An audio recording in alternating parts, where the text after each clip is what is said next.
Oh, looky here. I got the XFX Type 1 Bravo case. Their first case. It's a big deal. We're going to unbox it. Stay tuned.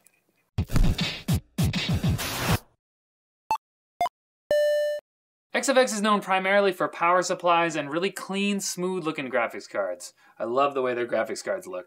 They've got some other accessories like triple monitor stands and a mouse pad, but now they've decided to get into cases. So specifically this one, the Type 1 Bravo Edition. So without further ado, let's take it out of the box.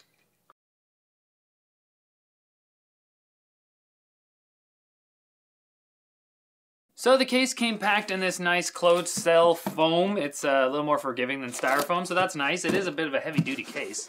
As we'll see, let's put that aside. Now the case itself, let's take that off. Okay. So they tried sort of an original design idea with this case. It's suspended, they call it a floating design, between these arches on the top and the bottom. And it's actually kind of nice for the bottom because then air can get in and cool from the bottom of the case. So that's kind of nice. They also have these large vents on the sides and the top where you can mount fans. Now you'd probably want to mount fans there rather than have a big hole in the side of your case, which may screw up airflow. So if you're into cooling your computer, then you might want to put fans there. Now this is the Bravo edition, so it's made of a steel chassis inside and outside is a strong thermoplastic. It's ABS plastic is what they call it. But the Alpha edition is going to be made of brushed aluminum, the whole thing basically. So you might want to stay tuned for that. It's going to be silver, a different color as well. But this is the Bravo edition. So let's look at the front of the case. So at first glance, it's kind of nondescript. It's just got this lined look there. And you might be wondering then, where am I going to put all my 5 1/4-inch DVD drives? I want to play all my DVDs, like my DVD collection, because I love DVDs. No fear. They're there, but they're kind of hidden, so you can kind of fold them out like that. So yeah, you can install them like that. And then you can also accommodate a card reader or a fan controller, another hard drive, or even a floppy drive if you want. It comes with adapters. We'll take a look at those and I'll show you what those look like inside. Also, the power and reset button are right there, and the rest of the I/O is on top, but we'll get to that. Now there's also a 200mm fan right in the front up here. The blades are kind of flimsy. I would have liked to see stiffer blades on here, but I understand XFX haven't really made cases or fans before, so I mean, you know, we'll forgive them this time. If you do like your fans nice and special and stiff and hardcore, you might want to replace that one. It also accommodates 220mm fans in the front, so you can replace it with those as well. And it also has a nice mesh filter that filters out all the dust. Now all this is hidden by the very securely affixed front cover. When I tried to take it off, it was hard to take off. So that's not coming off unless you want it to, but you know, it's harder to take off, but at least you know it's very sturdy. All right, to the side of the case, it's got that big vent we were talking about earlier that can accommodate, it looks like 220mm fans. It doesn't actually say in the specs what it is, but I put up a 120 fan to it, and it looks like 2 120 fans can put on both sides. So again, if you want efficient airflow, you probably want to put fans in there. As well as this giant XFX Type 1 logo, in case you forgot what case it was. And it's the same for the other side. As you can see, it's the same. To the back of the case, we have a pre-installed 140mm fan that you can also replace with 120mm if you want. There's grommets here and here for water cooling pipes, which a cool little squiggly design, which is, I don't know, if I thought that was cool. I don't know why. I like squigglies. Does that sound weird? I don't know. 8 PCIe slots, so you can fit 3 double slot GPUs if your motherboard supports it, so that's kind of nice to see. You can really beef up the system if you want, and the standard power supply mount in the bottom. Speaking of the bottom, you've got a removable mesh filter, which looks to be pretty fine, so that's nice. Again, raised above the bottom, the floor, or whatever you're putting it on, so airflow can get in there. That's nice, and you can also fit a 140mm and 120mm fan, 120mm fan in the bottom, as we'll see when we open it up. To the top I/O panel. So, as we said earlier, there's a power and reset on the front, and the rest of it is on the top, and it's connected by this little bridge here. I don't know if you can see that, so that's interesting. But, so we got 2 USB 3.0 ports, 2 USB 2.0 ports, and then a mic and audio jack on the front.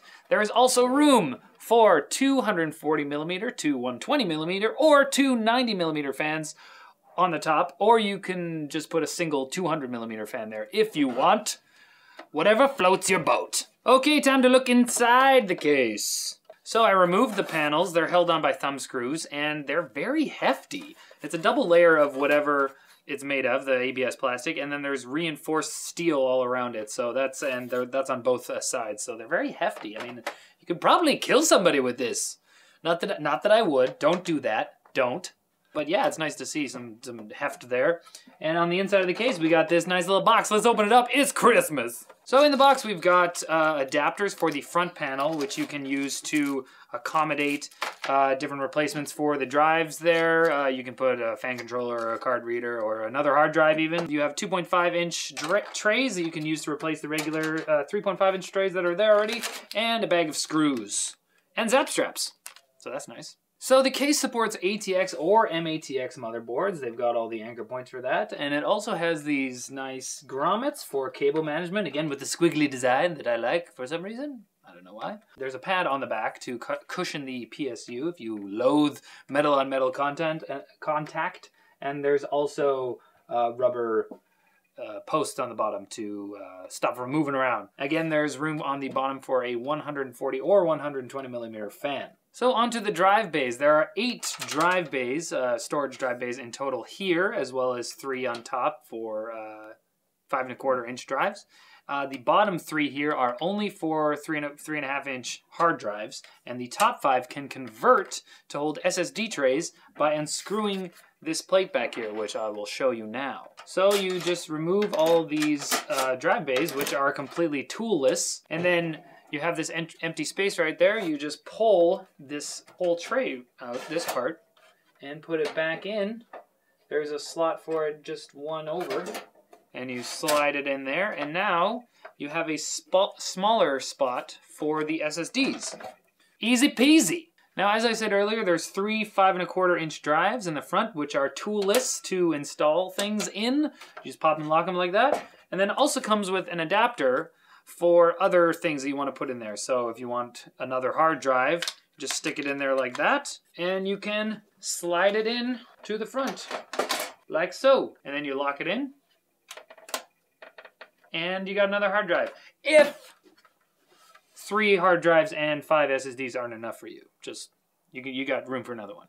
Over on this side of the case, guys, there's not really much to mention. As I said, there's the grommets for cable management. There's a bunch of little loops for smaller cables. And then here you have the sliding mechanism that you can use to adapt for SSDs. It just comes out, it's attached by the thumb screw that I just did, and you just pull it out, and then if you want to put it back in, you just slide it in. If I can slide it in. There you go. So what's the bottom line here, guys? If you're looking for a case with a sort of an original design, this one does stand out. It's got those nice smooth sides, the arching top. It's kind of got that brushed aluminum look, but it's not. This one is not brushed aluminum, as I said. The Alpha will be, but this is the Bravo. I think that's the main draw with this case. It looks nice, just like their graphics cards. They have that clean design with just a flat side. This one has just a flat side accented by the middle vent there. Now they also have those cool internal features like the configurable SSD slots and the switchable front panels for different bays, but I think mainly for this case, it looks cool. So if you want a cool looking case, check it out. Anyways, thanks for watching this unboxing of the XFX Type 1 Bravo case. It is available now at NCIX. There's a link in the description if you're interested. I haven't done an unboxing in a while, or hardly ever, so if I missed something, please let me know in the comments below. Don't forget to like the video if you feel like it, and subscribe for more videos like this from NCIX.